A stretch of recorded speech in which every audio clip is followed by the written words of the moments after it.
Hello दोस्तों, हमारे channel पर आपका स्वागत है। दोस्तों, कंस का अंत करने के बाद श्री कृष्ण ने एक भव्य नगर द्वारका का निर्माण किया। अपने यादव कुल के साथ यहीं रहने लगे। दोस्तों, इसके 36 वर्षों बाद द्वारका नगरी समुद्र में डूब गई। दोस्तों, आपने कभी सोचा है कि इतनी सुंदर सोने से जड़ी द्वारका नगरी समुद्र में क्यों डूब गई?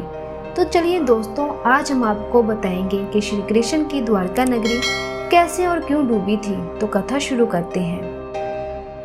दोस्तों, कौरवों की माता गंधारी ने श्री कृष्ण को श्राप देते हुए कहा था कि यदि आप चाहते तो यह युद्ध टाल सकते थे, परंतु आपने ऐसा नहीं किया।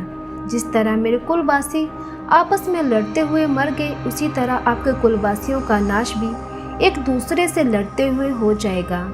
इस पर श्री कृष्ण कहते हैं कि माता, मैं इसी श्राप की प्रतीक्षा कर रहा था। दोस्तों, दूसरे कारण के अनुसार एक दिन महेश, विश्वामित्र, कंडीव, देवऋषि नारद आदि द्वारका गए। श्री कृष्ण के पुत्र शाम ने ऋषियों का उपवास उड़ाने का सोचा और स्त्री वेश में ऋषियों के पास जाकर कहने लगे कि मैं अब गर्भवती हूँ, मेरे गर्भ में क्या उत्पन्न होने वाला है। ऋषियों ने जब देखा कि यह युवक हमारा अपमान कर रहा है तो क्रोधित होकर उन्होंने श्राप दिया कि कृष्ण का यह पुत्र वृषणी और अंतकवासी पुरुषों का नाश करने के लिए एक लोहे का मुसल उत्पन्न करेगा, जिसके द्वारा तुम जैसे क्रूर लोग अपने समस्त कुल का संहार करोगे।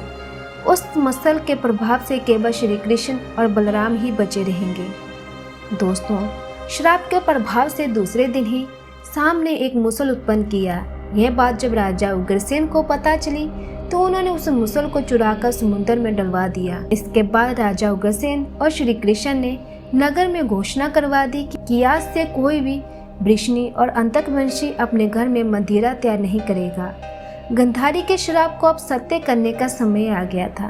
दोस्तों, श्री कृष्ण की आज्ञा से सभी राजवंशी समुद्र के तट पर परिभास तीर्थ आकर निवास करने लगे और किसी कारणवश अंधक और वृषणी वंशी आपस में लड़ने लगे, जिससे श्री कृष्ण ने अपने पुत्रों की मृत्यु से क्रोध में आकर एक घास उखाड़ लिया, जिसने एक मुसल का रूप धारण किया। इस मुसल के एक प्रभाव से ही मृत्यु हो सकती थी। इस तरह सभी ने घास उखाड़ा, सभी के मुसल बन गए। दोस्तों, उस समय काल के प्रभाव से अंधक, भोज, शनि और वृषणी वंशी के वीर मुसलों से एक दूसरे का वध करने लगे।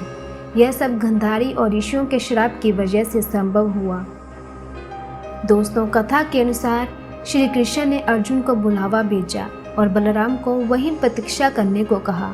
खुद द्वारका जाकर पिता वासुदेव को सारी घटना बताई और स्त्रियों को यह कहकर बलराम के पास चले गए कि अर्जुन आने वाले हैं, वही आपकी रक्षा करेंगे। जंगल में पहुंचकर जब श्री कृष्ण ने बलराम को देखा तो बलराम समाधि में लीन थे और उनके मुख से शेष नाग निकलकर समुद्र में समा गए।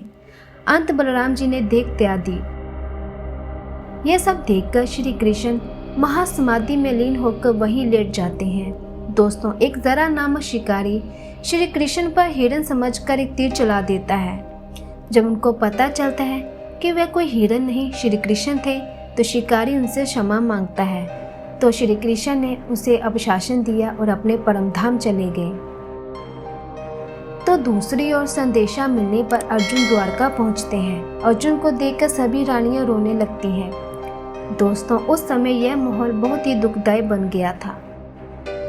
वासुदेव जी ने अर्जुन को श्री कृष्ण का संदेश दिया कि द्वारका डूबने वाली है, तुम सभी नगर वासियों को अपने साथ ले जाओ। तो अर्जुन नगरवासियों को इंद्रप्रस्थ ले जाते हैं। दोस्तों, कहा जाता है कि उसी रात वासुदेव जी अपने प्राण त्याग देते हैं। तो अर्जुन सभी का अंतिम संस्कार कर इंद्रप्रस्थ की ओर चलने लगते हैं।